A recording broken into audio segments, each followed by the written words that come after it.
Are you tired of going to the doctor with the same issue over and over again and never getting any relief? Are you tired of buying all types of vitamins and supplements, hoping but not knowing for sure that they will keep you healthy? Or are you getting enough of the right kind of nutrients that your specific body needs? If you answered yes to any of these questions, you need a nutritional blood analysis. With a nutritional blood analysis, we can take one drop of blood from a prick of your finger and analyze your body's nutritional needs, nutritional deficiencies, and nutritional imbalances. This analysis can provide an early warning of possible future health challenges so you can make the changes now to avoid the negative outcome. A nutritional blood analysis can be used to monitor a health challenge before and after adopting an approach to restore health and balance. It will also allow you the ability to determine the effectiveness of various approaches to restoring and balancing your health. So don't wait. Make your appointment. Stop guessing with your health. Know what works for sure. 901-602-7063.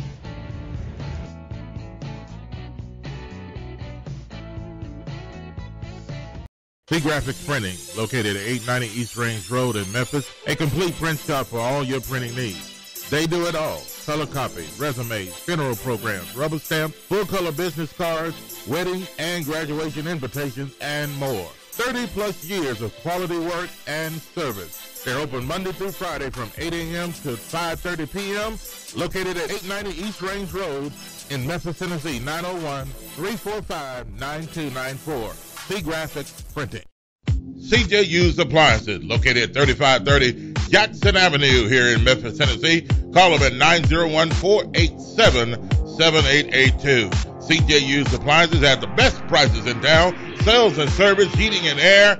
Also the best appliances you'll find anywhere in the Mid-South. Refrigerators, microwave stoves, washers and dryers, deep freezers, dishwashers, whatever you need in used appliances. And folks, I'll tell you, they're the best used appliances anywhere you'll find. That's CJ Used Appliances, 3530 Jackson Avenue. All appliances come with warranty.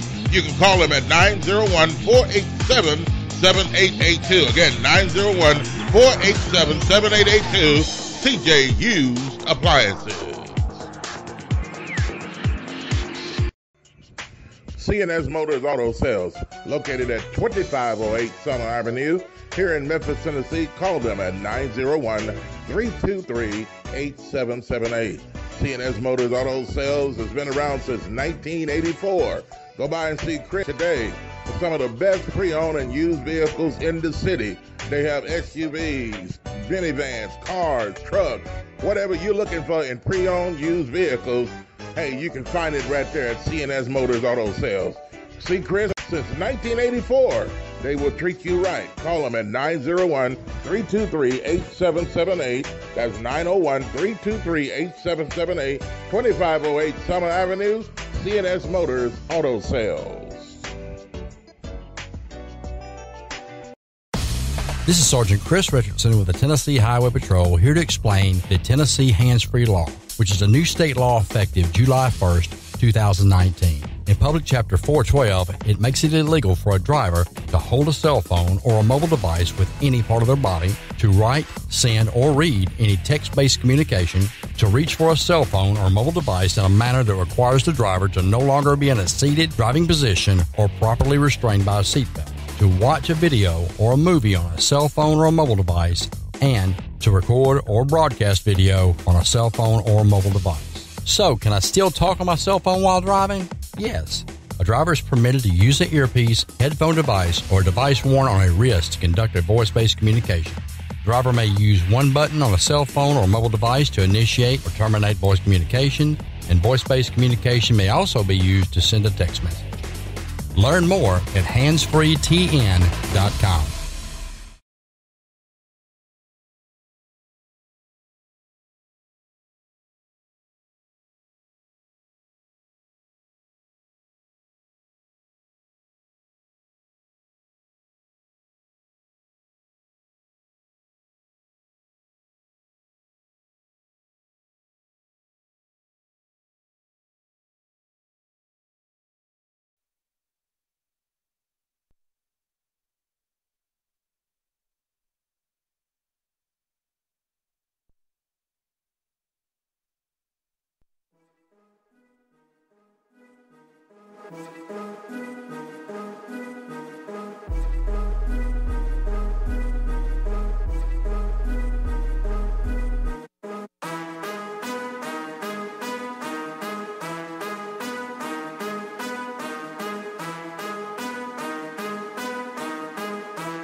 welcome to another edition live of Talk Back Live Sports. Coming to you live, man, wherever you may be, however you may be listening. I definitely appreciate y'all for checking us out each and every day. You can catch us right here live each and every afternoon from 2 to 3 p.m. for Talk Back Live Sports, man. I appreciate y'all once again for watching. And if you're new, be sure to stick and stay, man. A lot of stuff we're going to get into on today, so I definitely appreciate y'all. Whoever's tuning in and watching and sharing the video and doing what you do, definitely appreciate y'all for checking out the show. A lot of stuff to get into on this afternoon. Got a special guest joining me around 2:35, 2:40. And that's my man Dominic Lawson, Talk Back Live Network contributor, as well as the co-founder of the Binge Podcast Network. He's going to be joining me to talk about the business of sports, talking NCAA pay-to-play. We talked about that a few weeks ago, but there's some new news talking about following up what the state of California did in New York City, in New York State. So we're going to talk about that. May get into his thoughts on, both our thoughts on what Tim Tebow had to say about the whole thing a few weeks ago, and the University of Memphis, some business about them as well. So y'all stay tuned for that coming up a little bit later on in the show. But right now, we're going to kick it off, man. If you want to join the conversation, to talk about whatever you want in the sports world, and most likely related to what I'm talking about, you can call in 901-213-6020. That's 901-213-6020. Got the beautiful Beale Street backdrop on the screen there. So definitely appreciate y'all for tuning in and joining in with me on what I got to talk about on today. So first, I'm going to kick it all off, or tip it off, with something I led the show off with yesterday. With an update, that is, and that is Andre Iguodala. Now, you remember we led the show off with this yesterday because it was developing as the show took place. And more news has developed as of last night and today. So we're getting into that. So the Grizzlies season is right around the corner. Monday, as a matter of fact, is media day at FedEx Forum. So there's a lot of anticipation, a lot of excitement, and a lot of good feelings when it comes to the Grizz, and, excitement when it comes to that, man. Jaren Jackson, Ja Morant, a new era of Grizzlies basketball is upon us. So everybody's looking forward to that. But one of the things that's kind of taking the headlines, maybe unfairly so, I guess it depends on your opinion on the matter, but what has taken up the headlines on this matter has been Andre Iguodala and the Grizzlies' arrangement or lack thereof. Now, what has happened lately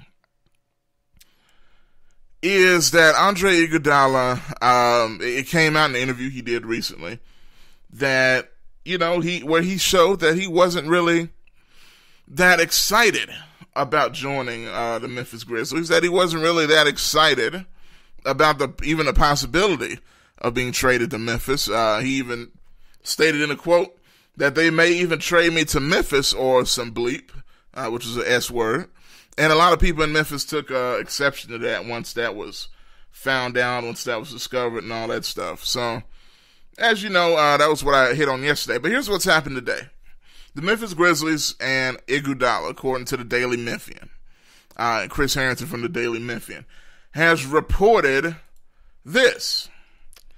He has reported that the Grizzlies and Andre Iguodala have reached an agreement to keep him out of training camp, out of media day, and out of any team-related activities until they can get a trade done. So that's an interesting thing. And I think this is what was expected to happen, to be honest with you. This is what I expected to happen. It was kind of already happening anyway. But now, I'm sure you want a line drawn. You want something official. Say, okay, look, the season's here. We can't have you all doom and gloom at the FedEx Forum with all these guys excited to be here and all this stuff, and then Iguodala's there bringing down, basically raining on the parade. So you can't have that happening. He needs to stay at home where he could be happy or whatever his deal is with that. So the 2014-15 Finals MVP, Andre Iguodala, is going to miss media day and all other training camp activities. Instead, he's going to try to stay in shape through private workouts as his team, the Grizzlies in name only, look for workable trades. Now, there's multiple teams that have come out that have expressed their interest that we already know. We already know one of those is the Houston Rockets. We already know that one of those is the Los Angeles Lakers. We already know that one of those is also the Los Angeles Clippers, amongst some other teams as well. Like I said, the Houston Rockets, stuff like that. Some people throwing in the Denver Nuggets with the young team they have. I don't know. Yeah, I guess it wouldn't hurt to have Iguodala back in Denver. I don't know what he does to put them over the edge. I don't think he does that at all. But as far as the Grizz hanging on to the guy, I'm like this, man. I'm glad they're doing it. I'm glad they're doing it. I expressed this yesterday for y'all that tuned in yesterday. I'm glad they're doing it. I'm glad they're sticking to their guns. They're showing that this is a new regime in Memphis. They're showing that this is a front office that's got some guts. That they're not going to be a sucker. You know what I mean? Get played by all these other teams and let them, why would you just release a guy that you feel like, I'm not saying the Grizz can get a first round pick for him or anything, but why would you just cut him and just let another team benefit off of a guy that you got? Now, I know the Grizz, I think they got a 2024 first round pick when they received Iguodala, to take him. So, I don't know. Like I said, they're not going to get a first round pick for Iguodala, but you never know. Whatever asset you can get, you want to do it. Because this is different than Dwight Howard's situation. I mean, Dwight is not the most, how can I put this? He wasn't the most marketable guy. He wasn't a guy that was going to demand a lot from other teams as far as assets. So, of course, they're going to let him do what he does. But Iguodala, I really think they can get something for him. And, hey, look. If Iguodala wants to hate on Memphis, wants to hate on the team, it is what it is. Now, I know part of this is business, and I think even Shams, which y'all know from Yahoo Sports, who put the article out in the first place, and Yahoo saying all this about Iguodala being known around the league as a good guy, you could tell that's posturing. At least it seemed like that to me, from Iguodala's camp to put that out there. You know what I mean? Maybe try to force the Grizzlies into some bad PR and hopefully, shame them into letting him go where he wants to go. But the Grizz says, nope, we don't care. We don't care if y'all don't like it. We're going to hang on to you until we can get a better deal. So kudos to the Grizz for that, man. I'm glad they're doing it. And I can't wait to see what ends up coming out of this, man. But more importantly than that, Iguodala is a side note. He's a guy that, behind the scenes thing in my mind. I'm more excited to see this young core in action. I'm more interested to seeing new head coach Taylor Jenkins and what he's going to bring to the table, what he may or may not bring to the table as a first-time head coach with this young roster. So we'll talk about that as it gets near. And a media day is Monday at FedEx Forum for the Grizzlies. So we'll get to learn a little bit more about this team really, really soon. But next, y'all see that man right there? That is Bill Self and the Kansas Jayhawks. Now, why am I bringing up college basketball? That's not the Memphis Tigers. Josh, don't you know Memphis Madness is next week? I do. I'm excited. It is what it is. Don't you know that, the practice has started? We're right here at practice for the Tigers basketball team. I do. I'm excited. All that stuff. But this is national news that has had Memphis and the Tigers are national news. But this is an interesting situation that Kansas has going on. The NCAA has put out there for a while, it's been in the news, that Kansas may be in trouble. But we didn't quite know what yet, or under what circumstances, or what does that even mean, in trouble? Well, we now know some of what could be on the horizon for Kansas, and it's not necessarily good. So here's some of this. Kansas is one of the best teams in the country heading into this season. But aside from some of these potential off-the-court distractions, this might not impact this season that much. But Kansas has 90 days to respond to the notice of allegations from the NCAA. And just, if you're wondering what exactly are some of these allegations that are going on the players' side, this is according to ESPN, there don't seem to be too urgent ramifications as far as this year. The only player on the current roster with a connection to these investigations that's going on right now is Silvio de Sousa, whose guardian reportedly received $2,500 from a former Adidas consultant named TJ Gasnola and allegedly agreed to a deal for another $20,000 according to Gasnola's court testimony. So he testified, basically telling on himself and Kansas. De Sousa sat out all of last season in NCAA limbo before the NCAA ruled in February that he was ineligible for the rest of the season and all of the upcoming season. However, he won his appeal in May and he's eligible to play still this season. Now, there's another guy named Billy Preston from Kansas, and shout out to y'all coming in on Facebook Live as well. I see GKP, see Kelly, Evan DeVold, Dominic, who's going to be on a little later, and some more folks coming in. Y'all come on in the room talking about the NCAA violations that are being levied, allegations that is, that are being levied against Kansas.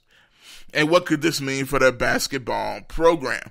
So Billy Preston, who was a huge recruit, was also mentioned as testimony and evidence last fall, alleged that Preston's mother, Nicole Player, received $90,000 from the Adidas consultant TJ Gasnola for her son to attend Kansas. But after sitting out the first half of the 2017-18 season, Preston signed a professional contract in Bosnia and never suited up for the jobs. Now, although there's likely to be major short-term impact for Bill Self, a lot of people feel it's fair to wonder whether implicated assistant coach Curtis Townsend has coached his final game at the school.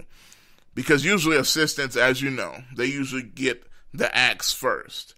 You know what I mean? Whatever is going to come down, it's going to come down hard on these assistant coaches. So what do y'all think, man? That's just a little bit of what's going on with Kansas and the NCAA. I'm going to tell you this. Y'all can still leave your comments down below. And if you want, you can actually call into the show. 901-213-6020. Greg, I see you, brother. What's going on? Come on in the room. So, you know what's interesting about this? I'm always, tossed in between a little bit when you hear about NCAA violations. And like I said, with Dominic in about 10 minutes or so, 10, 15 minutes, we're going to talk about the NCAA and the pay-to-play situation and where that's at currently. But, when I look at these situations, yeah, it is against the rules. And you shouldn't be doing this under the table. I understand that. But at the same time, you look at the way the NCAA is set up for players to not even take advantage or to profit off of their own hard work and success. And it makes you wonder, should I even feel some type of way about these players doing these under-the-table deals? It's not just the players, mind you, it's these parents. It's Coach Bill Self, who allegedly knowingly knows what's going on. You know what I mean? And to be real with y'all, everybody's cheating. There ain't nobody that's not cheating at the major level of college sports. Anybody you want to say, even when you go back to Memphis and Josh Pastner back in the day, as nice and as good of a person he was, you better believe stuff was going on, and stuff was coming out about him at Georgia Tech. An old boy that was paying for stuff while Josh looked the other way and said, "Don't tell me about it." It's stuff that happens. But you just got to not get caught. It's kind of been the game up until this point. But how do y'all feel about some of this has come out? Should Kansas, will they be punished? I think is an even better question. Because if you look over the past several years, you had Louisville, you had North Carolina, you had Syracuse, big-time programs have been subjected to serious NCAA infraction cases in the last few years. But only Louisville fired their coach. The other three programs, well, all three of them, really, continue to thrive in college basketball as major league players in the sport. So even with these allegations that get levied, right, it really doesn't seem to really do anything to the program. And I feel like the main reason Rick Pitino was fired was because it reached the point of prostitutes. And then he was already on thin ice with the allegations and the stuff that he did in the restaurant with a woman. That could happen in the bathroom. I mean, so, that was the reason he got fired. He had other mess going on, in addition to the recruiting situation. So, y'all let me know, how do you feel about these investigations the NCAA does? Does it kind of, make you feel more on these players' side and the coach's side on the situation, when a lot of us believe these players should be getting paid anyway? You got these shoe companies doing it. You got these coaches doing it and everybody else. Why not let the players get in on it as well? But Kelly says Kansas will probably get a slap on the wrist. Kansas is one of the blue bloods. Had it been a smaller, unknown school, they would have been hit real hard. I think that's a great, great point. Because as y'all heard when I brought up the other three schools, Louisville, North Carolina, and Syracuse, they've had some serious investigations as well. And those are very, very highly regarded programs. And I seriously doubt that the NCAA is going to be out here destroying one of the great programs in their history when they can make so much money off of what they do. Got the phone lines ringing. And got my man Dominic Lawson on the line. And I guess we can go ahead because this is kind of in his line of field. My man Dominic Lawson, TalkBack Live contributor and the co-founder of the Binge Podcast Network. Dominic, how you doing, sir? I am living a dream, brother. Living a dream. How are you? Doing great, man. Doing great. Glad to get you on today with no problems, and we here in the building. So, man, technology's funny that way, man. It really is. Trust me. But I'm gonna tell you, man. It's ironic that you called right now because I was just kind of getting into some of this stuff with Kansas investigation and everything, and how it kind of ties in to the paying of players or whether or not that whole thing happens. But before we get into what we were going to talk about, what do you think about this particular situation? Yeah. No, go ahead. I'm sorry. No, that's it. Go ahead. Gotcha. Once again, this is just a prime example of why we just need some of that stuff just to come to light. Just go ahead. Let's create an avenue to where college athletes can receive some type of compensation. Mm-hmm. So that way we don't have under the table dealings, things that are like happening in the shadows and the dark corners of college sports. And so that way, and then we can really, alleviate, certain criminal activity and stuff like that. And so I really hate it for, Kansas and stuff like that. But the thing is, like, this is just, once again, one of the byproducts of, really trying to hold on to this whole amateurism thing that really doesn't even exist, really doesn't exist right now. So, but, it is what it is. This is what you get when you're trying to, trying to hold on to that mantra.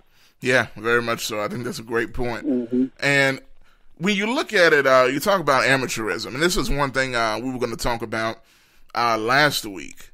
And just to touch on it here at the top half before we dive deep into some of this other stuff. Tim Tebow, who's a guy that was pretty renowned in college for his, activities on the football field and how great he was at Florida and all that. He came out and I think it surprised a lot of people how strongly he was against paying college athletes. And I played the clip last week. Some people see the video still circulating out there, my thoughts on it. But what did you think about it? Did it surprise you at all? And why do you think that mindset exists with some guys? You know what it is? Like, first of all, his reaction didn't surprise me at all. And I just want to go out, like, Tim Tebow was a phenomenal player at the University of Florida. Let's not negate that. Mm-hmm. But on this instance, I think he gets it wrong. I think the fact of the matter is this.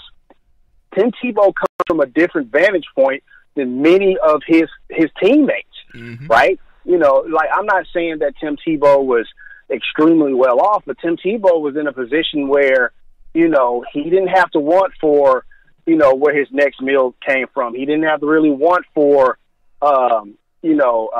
paying a little bit on the light bill each month because you don't have the whole thing. And a lot of his teammates come from that lifestyle. So I really think it's a situation of, honestly, you know, coming from, I'm not going to say privilege, but what I am going to say, it comes from a different vantage point. Like, he doesn't go into, you know, like, because Gary Parrish talks about this all the time when he goes on these recruiting trails and this, that, and the other. He goes into these people's homes. He goes into these recruits' homes, and he sees how they're living.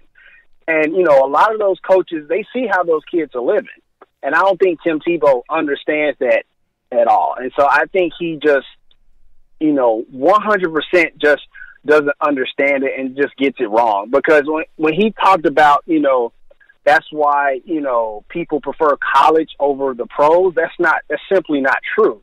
The people who love college, you know, sports is because of the pageantry. Mm-hmm. It's because of the tradition and the culture that comes along with it. You know, some of these schools have been around 150 plus years. Right. And so exactly. I think that's what exactly. And when he talks about, like, you know, that's why the stadiums are bigger. No, the stadiums are bigger because you're not playing their athletes.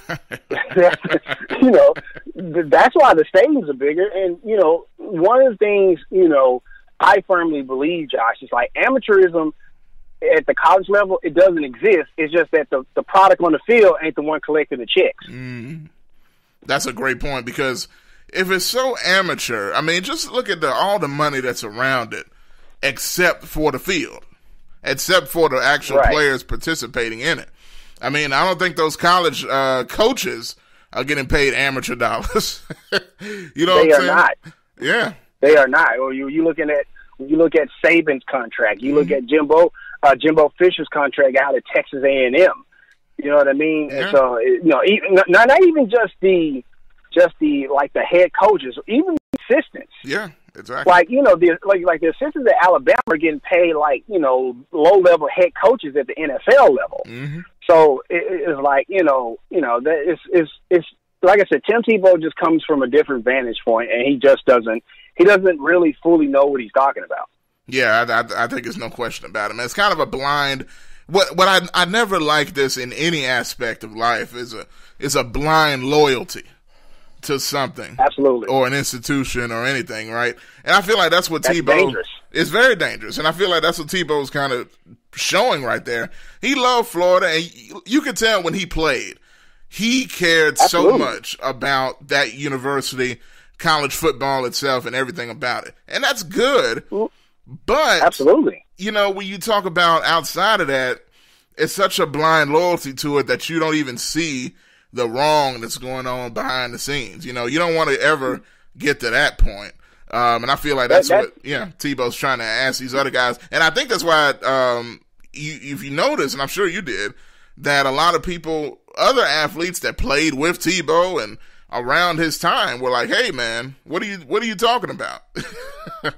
You know? Right. Yeah. And that's exactly what I'm saying. Like, many of Tim Tebow's teammates didn't come from the upbringing and the background or the socioeconomic standing that he came from. They just don't. And so, like I said, like, I think he really just misses the mark. And look, nobody can question his passion for college football or college sports. Nobody can can question his drive for it and how he feels about it. Mm-hmm. I mean, shoot, when he gave that hot take trying to up Tennessee football a few years ago, even I was like, man, I'm ready to run through a wall. Because, like, it was very passionate, very like, man, let's go, right? But once again, when you talk about, like you said, Josh, like that blind loyalty, it really is a dangerous position, and it really could set you up to look, somewhat in an awkward and embarrassing position later on down the road. Yeah, no question about it, man. And talking with Dominic Lawson, co-founder of the Bench Podcast Network. Also, as you can see on the screen cap I got on the screen there, host of the Startup Life Podcast, which he's making moves every day. I saw it going Super Saiyan not too long before the show, so I know some big things are going on with that. Yeah, man. we just landed a big guest. I'm going to probably announce it tomorrow. Cool, so. awesome, man. But let me get into this now. And sure. So we were talking on my show, I think it was a few weeks ago, when I brought up about the California bill and what was going on with that, the pay for play and all that stuff.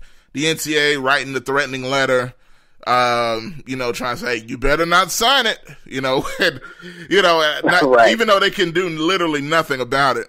But now, as we said, and I had some people call in and comment on Facebook, to say, hey, what can you imagine if other states start to do this? Well, it looks like New York, the state of New York, has proposed a bill that's going to take this thing to the next level, as well. So, Dominic, kind of talk about that. Absolutely. So if we go back to the California bill, just to kind of set the basis just a little bit, because I think there is a little bit of misconception that we do need to clear up with SB 206, which is the California state bill, which is expected to be signed into law if it already hasn't. It's expected to be signed in the law by Governor Newsom out in California.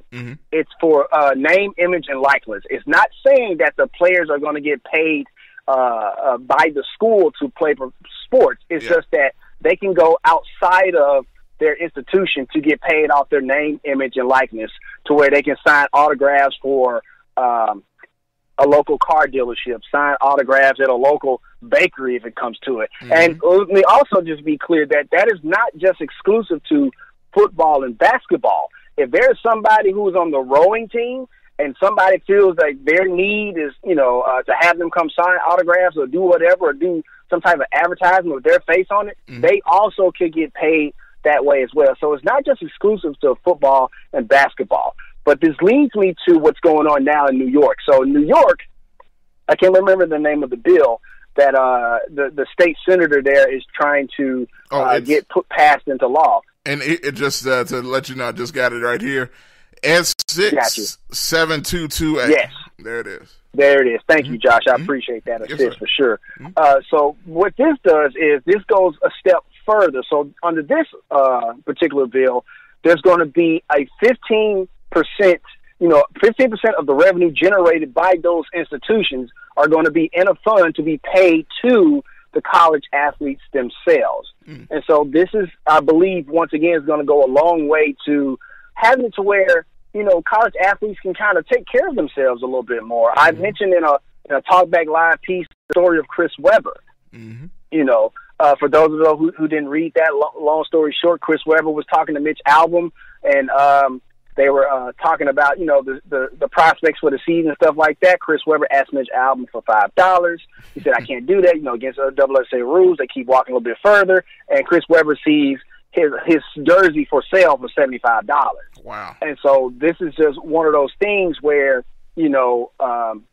it's allowing college athletes to be squared away while they're in school, and not have things as ridiculous as asking for cream cheese on a bagel as seen as an extra benefit, as opposed, what happened to that point guard for the UConn Huskies that year they won the NCAA championship. Shabazz Napier. His name, Shabazz Napier. Shabazz Napier asked for cream cheese on the bagel. He couldn't get the cream cheese because the cream cheese was seen as an extra benefit. And so, unbelievable. I think this, right, exactly. And so I think this just goes in that line of like trying to make sure college athletes are being squared away, this, that, and the other. Honestly, like the fact that this thing is in place, in my opinion, is just anti-American. It really is. We tell people to go out there and like build something for yourself and this, that, and the other, but you're being hampered because you play college athletics. But, you know, it just goes to show that, like, you know, California started the ball, but now other states are coming on board. Now we're seeing New York into something. Colorado is thinking about something. Oregon is thinking about something. North Carolina is thinking about something. And like me and you talked, Josh, you know, on Facebook, this, that, and the other. I dare the NCAA tell Duke and North Carolina they can't compete for a national championship. I dare them. I'm telling you, man. See, that's the key right there. You got to get the blue bloods. You got to get them involved in some shape or form. And you just, you know, like I said, the NCAA cannot bully those guys. You know, I really don't think they could bully any of these guys, especially if you have some type of common ground, like it seems to be developing. Now, I must ask this, well, go ahead. Go on your point before I ask that. No, I was just going to say really quickly, just to add a local wrinkle to it. One thing that I am interested in seeing is if Tennessee adopts this. And I think if Tennessee were to adopt this, just to kind of bring it to a local standpoint, I think the SEC itself wouldn't want that. And I'm going to tell you why. Because, you know, we all know that the SEC recruits heavily out of Memphis. Out of Memphis, right? But what does Memphis have that Fayetteville, Nashville, Knoxville, Starkville, Oxford, what does Memphis have that those places don't have? Memphis has FedEx, International Paper, and AutoZone. So if you were to have a similar type of bill placed in the Tennessee thing, think about all the kids who would stay in Memphis to play for Memphis if they could make money off their name, image, and likeness. Oh, man. I'm telling you, see, that's a huge advantage right there. Exactly. Yeah, and that's scary for everybody else around.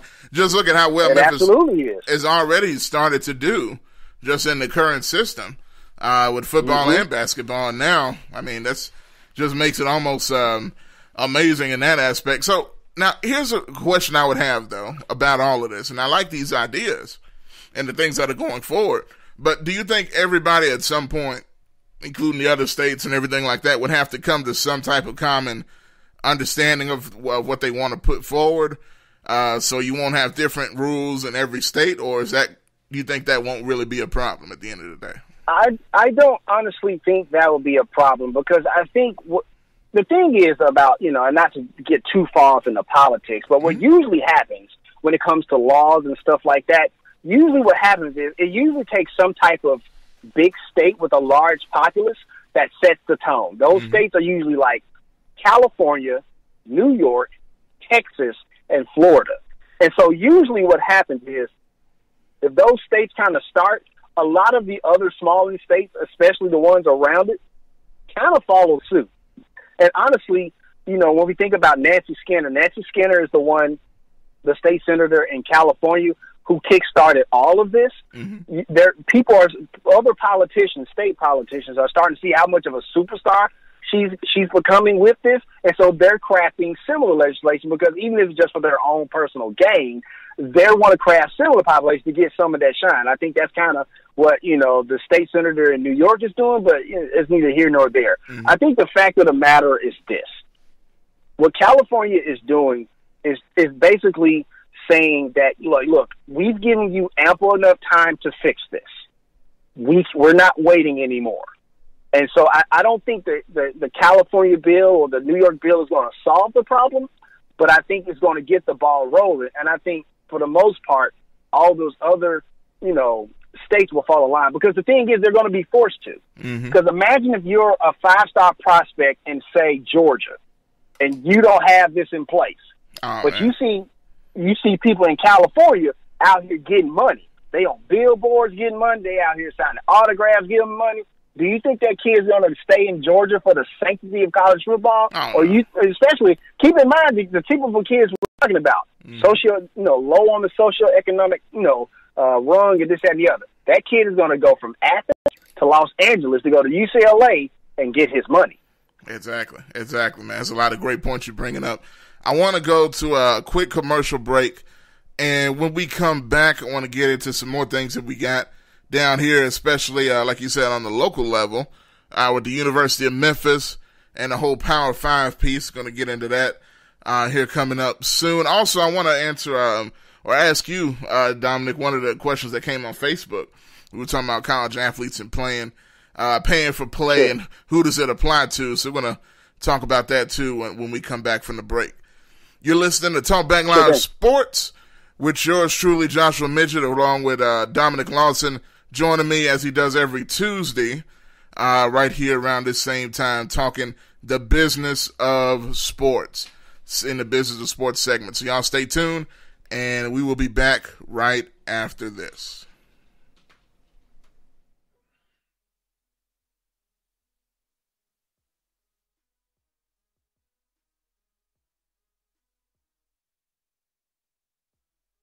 Are you tired of going to the doctor with the same issue over and over again and never getting any relief?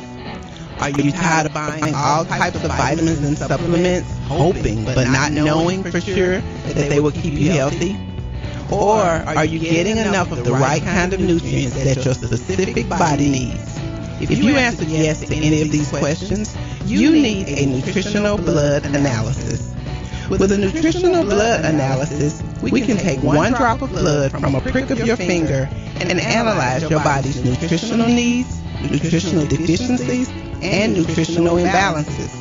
This analysis can provide an early warning of possible future health challenges, so you can make the changes now to avoid the negative outcome. A nutritional blood analysis can be used to monitor a health challenge before and after adopting an approach to restore health and balance. It will also allow you the ability to determine the effectiveness of various approaches to restoring and balancing your health. So don't wait. Make your appointment. Stop guessing with your health. Know what works for sure. 901-602-7063.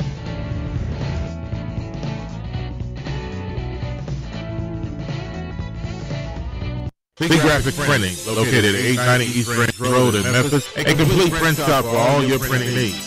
They do it all: color copy, resumes, funeral programs, rubber stamp, full color business cards, wedding and graduation invitations, and more. 30 plus years of quality work and service. They're open Monday through Friday from 8 a.m. to 5:30 p.m.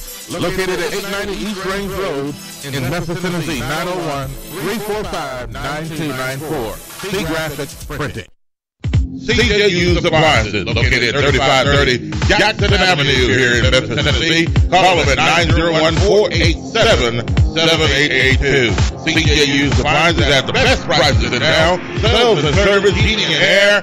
Also the best appliances you'll find anywhere in the Mid-South. Refrigerators, microwave stoves, washers and dryers, deep freezers, dishwashers, whatever you need in used appliances. And folks will tell you they're the best used appliances anywhere you'll find. That's CJ Used Appliances, 3530 Jackson Avenue. All appliances come with warranty. You can call them at 901-487-7882. Again, 901-487-7882.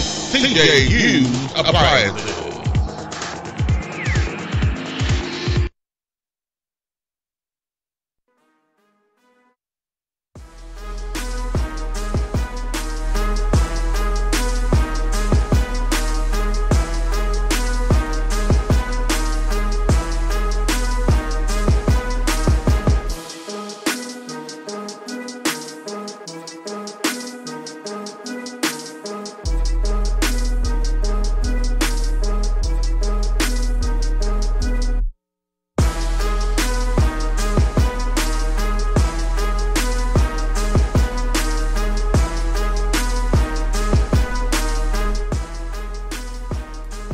And welcome back to the show, Talk Back Live Sports. We are live in full effect in the building, coming to you live on Talk Back Live Network. Also, you can listen live as well, in case you didn't know, TalkBackLiveNetwork.org, where you can listen. Also on the Spreaker app, Spreaker, in case you wonder how to spell that. And you can listen to us there. Also, the podcast version you can listen to on Spreaker as well. Just search Talk Back Live And we're also available on Spotify, iHeartRadio, and Google Podcasts. So check us out on all those platforms. Just search Talk Back Live, one word, Talk Back Live. And you'll find all of our programming, not just this show, but also Talk Back Live with Bob and Josh, Breaking Bread, all sorts of other stuff we got coming up as well. So y'all stay tuned for all of that on all of those platforms. Back to the segment. My man Dominic Lawson joining me for the business of sports. We're talking right now. A lot of great stuff, man. One thing I want to ask, I got this question on Facebook with my man GKP asking this question. GKP, love GKP. Yeah, GKP, good people, man. Brings the heat all the time. And he did with this question. He said, let's just call it what it is, guys. And this is kind of, we were talking on the Tebow tip, but I think it's still relevant. He said, this push for pay is mostly about black college athletes. So it's more of a statement than a question. But Dominic, what do you think about that? Do you feel like this is more about black college athletes than everybody else when it comes to this pay for play thing? You know what? It's like this. Mm-hmm. Okay, I don't think that it's like straight up intentional that way, right? But let's call a spade today. Mm-hmm. Who predominantly plays the college, the revenue generating sports? It's the black athlete. Absolutely. Who is usually the college presidents, athletic directors. There's not as many people who look like they're on the field in those offices making those decisions, mm-hmm. especially not at the NCAA executive level. Look, and we all know Jamil Hill posted an amazing piece for, I believe, the Athletic mm-hmm. about encouraging the black athlete to go to HBCUs. I honestly believe if that started to happen, they would start paying those young men. No question. Because like I said, amateurism doesn't exist anymore. It's just that the people who play on the field don't collect the check. Somebody else is collecting their check, mm-hmm. right? Because imagine if 4- and 5-star prospects start going to Alabama A&M instead of the Alabama. Ooh. What if they start going to North Carolina A&T instead of Duke? You know what I'm saying? And can you to your point, not to interrupt you, man, but it's so much good stuff. No, go for it. And because think about this. One thing I noticed, this stuff with recruiting and paying players and all this stuff, mainly recruiting, though, when you talk about that aspect of it, it's so deep. Like, when you talk about the underworld or the underbelly of recruiting, especially at the highest levels, when you talk about Alabamas of the world and then in football and then basketball. I mean, my goodness, the underworld stuff that goes on just to get players to come to certain places. Literally, the moves politically that were made in the state of Alabama to try and destroy Alabama Birmingham's football program. Right. And this is a few years ago. But the maneuvers, I remember this was reading about this. I'm like, this is unbelievable what's going on here. Literally, politics was getting in the way to make sure that Alabama didn't have any impediment whatsoever. It's not like UAB is really competing with Alabama for recruits, literally. But they wanted to make sure to put the death nail in them, even though they were able to kind of get out of that because it looked like their program would be dead. And then, stuff happened. But that just shows how deep this stuff runs. And like I said, I couldn't even imagine. You're talking about Alabama A&T. I mean, whoa. Right. And I think it's possible. Now, I know, I think McCord, who's Thonmaker's little brother or something like that, is considering Howard. And he's a top recruit in the country going to an HBCU, and that could make some waves. But you need a lot more of that to happen, I think, to really make a real impact. But that would kind of shock some people. But do you see that as a realistic possibility? I don't see it as as like maybe that particular player, maybe, but as far like a broad like shift to for a whole bunch of African American athletes, 18, 19 years old, to go to HBCU to make a statement, I don't see it happening, and I'm gonna tell you why. because it really goes back to what I was saying earlier. Think about the socioeconomic situations that most of these young men come from, right? And like football or basketball, a lot of times, like that's the shot, right? So if that's the shot, it's very hard to ask an 18, 19-year-old to make a statement when you know, because the first generation of athletes that do that, they're the ones who's going to sacrifice the most, which means that they're not going to have much TV time. They're not going to have much exposure time. Now, granted, in this era of social media and things that the other, if you're good, you're good. They're going to find you. But I mean, you know, I'm sorry, Alabama A&M don't play on Saturday night on ABC. Yeah, you're right. I mean, you know, TSU don't play on Saturday night on ESPN. And so it's really hard to ask an 18, 19-year-old who's already not getting paid anyway to give that up. That's very hard. That's true. It's noble. It's very noble. Let me be clear.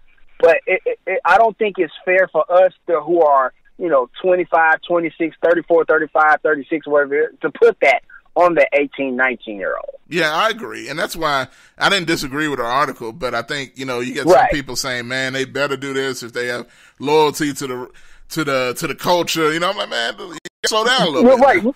That's true. But let me be, that's true. That's very true. But let me be clear. I love the conversation that she's starting. Yeah, absolutely. I do love that. Like that, because like, you know, that's all it takes. All it takes is just like the California bill is getting the ball rolling on paying college athletes. It's pieces in journalism just like that gets the ball rolling to at the very least puts it in the mind like, you know what?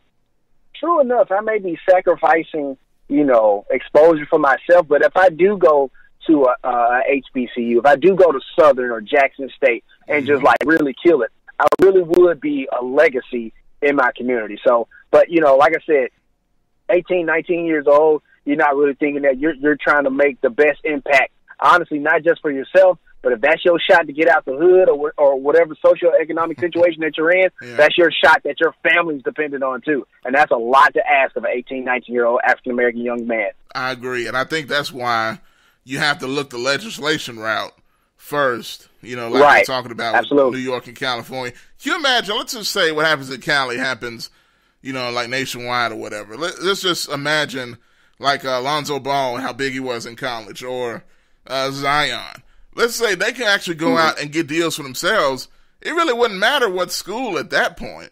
Now you could you could at that point you could go. Let's say Zion could go to Howard or something, or Tuskegee, or anywhere like that, and because he's going to get a Nike deal regardless, and he's going to stand out and be a huge, you know, icon of the sport no matter where he goes.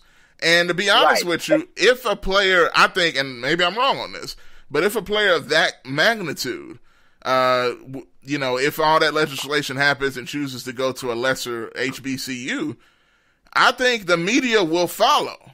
They gotta, if they can find a way to get, you know, Alabama A&M game on ESPN at some point just to get this guy on TV, I feel like they probably would. I mean, look at what they did with LeBron, getting him in high school. Absolutely. Yeah. You took the words right out of my mouth. Absolutely.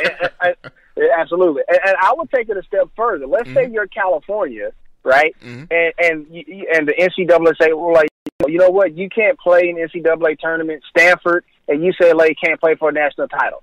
Honestly, California could, if it wanted to, could be like, you know what? Fine. All 20 of our Division I sports, whatever, we're pulling all y'all out from the NCAA. We'll create our own California Cup. Yep. We'll get sponsors. Because the thing is, what people don't understand is that if California was its own country by itself, it is literally the fifth. It would be literally the fifth. It would have the fifth largest economy on the planet by itself. Wow! Right. So for them to pull out would be like nothing, right? And they be like, you know what? We're gonna create the California Cup sponsored by Disney. Not a problem. Too easy, right? Yes. And if you say that, like, well, what are they gonna do with players? Well, if the player, once it goes back to what I was saying earlier, if those players can get paid for name, image, and likeness, they will leave Athens, Georgia. They will leave Tobacco Road, North Carolina, and go play in California. Mm-hmm. So no question. There's options here. There's options there. Man, it's an exciting time because you see people opening their minds to new ideas when it comes to the college game and, finding ways to get these players paid because of the conversations that's been pushed. Now it's kind of forcing people to think, just like you said, well, maybe we need to do this or that. So who knows where this may go. And even with New York pushing the envelope even further, it's really going to put the onus on the NCAA to either come up with their own deal really quickly to pay players, or they're going to have to be rendered obsolete in some aspects. So, look, when you don't adapt to the market, you die. That's what business says. That's what capitalism says. So if you don't adapt, I'm sorry, you go away. Very much so, man. That's my man Dominic Lawson, co-founder of the Binge Podcast Network, host of the Startup Life Podcast, and my guy here on Tuesdays with the Business of Sports. And man, we definitely still got some stuff on the table. I know we can probably either say something for next week, or the way stuff is happening in sports, this is going to be something every day pop up. So true. It's always going to be stuff to talk about, man. But shout out your stuff real quick, man, before you go. For sure thing. Once again, just want to say thank you to you and your dad, Bob, for the opportunity. Once again, my name is Dominic Lawson. I'm co-founder of the Binge Podcast Network, host of the Startup Life Podcast, where we talk to entrepreneurs around the world about, business, entrepreneurship, and things of that nature. Go ahead and follow on Facebook. I'm going to tease out about a big guest that we're going to have. I'm going to announce it tomorrow. But we got if you're into sports, you definitely going to pay attention to who we're going to have on the show. They just launched a company themselves, and so we were fortunate to kind of get them on the show. We're actually going to talk to them Monday, but we're going to announce who that is tomorrow. Nice. Can't wait. Can't wait for that big announcement, man. And, man, I definitely appreciate you coming on, and looking forward to next week, my guy. Sounds good, my man. Take care. You too, brother. All right, that's Dominic Lawson joining me with our first Business of Sports segment. We dived into sports and business and how they intersect, and there's a lot of ways that they do just that. So as you guys just saw. So without any further ado, man, I appreciate y'all for watching, for tuning in. If you got any comments, you can still leave them in there, but got to get up out of here because later on at 5 o'clock, y'all saw the post. I know some of y'all was hitting it up after I posted it this afternoon about the kind of a new style of breaking bread debuting this afternoon, this evening at 5 p.m. With myself and Bob. We're going to be up here talking about a topic hosted by Bob Midget, Bishop Bobby Midget, which y'all know is my father, the founder of TalkBack Live. We're going to be talking about was Jesus really poor? That's a common thought amongst a lot of people, and a lot of people even feel that there's evidence in the Bible supporting that. Is that true? We're going to dive into that in this discussion. We're going to, throw questions back and forth, look at different references. So definitely comments, questions, all that. Y'all come in, join the discussion. Breaking bread at 5 p.m. later on this evening. So y'all stay tuned. In a couple of hours, going to be going live, so stay tuned for that. But as for me, I will be back tomorrow, TalkBack Live with Bob and Josh in the morning from 8 to 10. Tell everybody about that, man. Got a great show. Got some great stuff coming up for tomorrow already. And I'll be back here 2 to 3, TalkBack Live Sports, doing the same thing, man. So without any further ado, that's going to do it for me. And we will talk to you guys next time.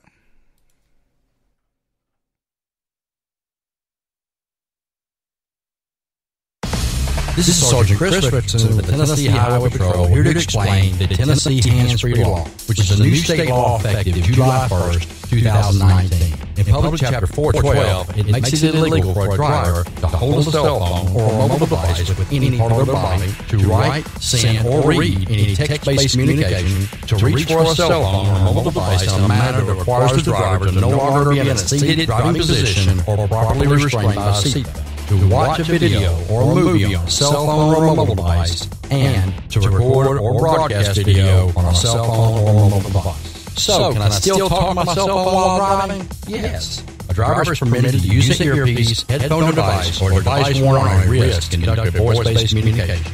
driver may use one button on a cell phone or mobile device to initiate or terminate voice communication, and voice-based communication may also be used to send a text message. Learn more at handsfreetn.com. Are you tired of going to the doctor with the same issue over and over again and never getting any relief?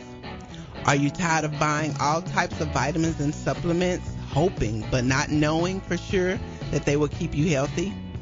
Or are you getting enough of the right kind of nutrients that your specific body needs? If you answered yes to any of these questions, you need a nutritional blood analysis. With a nutritional blood analysis, we can take one drop of blood from a prick of your finger and analyze your body's nutritional needs, nutritional deficiencies, and nutritional imbalances. This analysis can provide an early warning of possible future health challenges so you can make the changes now to avoid the negative outcome. A nutritional blood analysis can be used to monitor a health challenge before and after adopting an approach to restore health and balance. It will also allow you the ability to determine the effectiveness of various approaches to restoring and balancing your health. So don't wait. Make your appointment. Stop guessing with your health. Know what works for sure. 901-602-7063.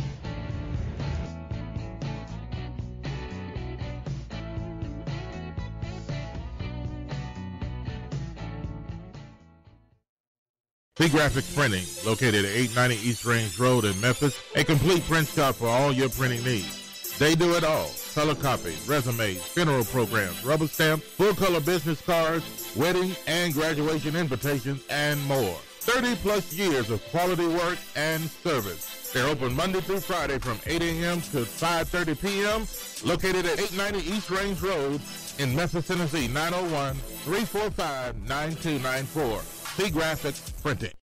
CJ Used Appliances, located at 3530 Jackson Avenue here in Memphis, Tennessee. Call them at 901-487-7882.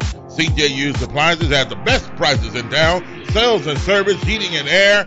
Also the best appliances you'll find anywhere in the Mid-South. Refrigerators, microwave stoves, washers and dryers, deep freezers, dishwashers, whatever you need in used appliances. And folks, I'll tell you, they're the best used appliances anywhere you'll find. That's CJ Used Appliances, 3530 Jackson Avenue. All appliances come with warranty. You can call them at 901-487-7882. Again, 901-487-7882. CJ Used Appliances.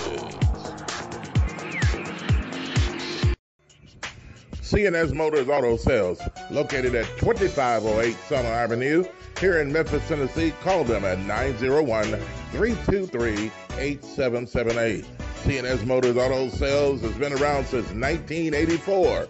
Go by and see Chris today for some of the best pre-owned and used vehicles in the city. They have SUVs, minivans, cars, trucks, whatever you're looking for in pre-owned used vehicles. Hey, you can find it right there at C&S Motors Auto Sales. See Chris since 1984. They will treat you right. Call them at 901-323-8778. That's 901-323-8778. 2508 Summer Avenue, C&S Motors Auto Sales.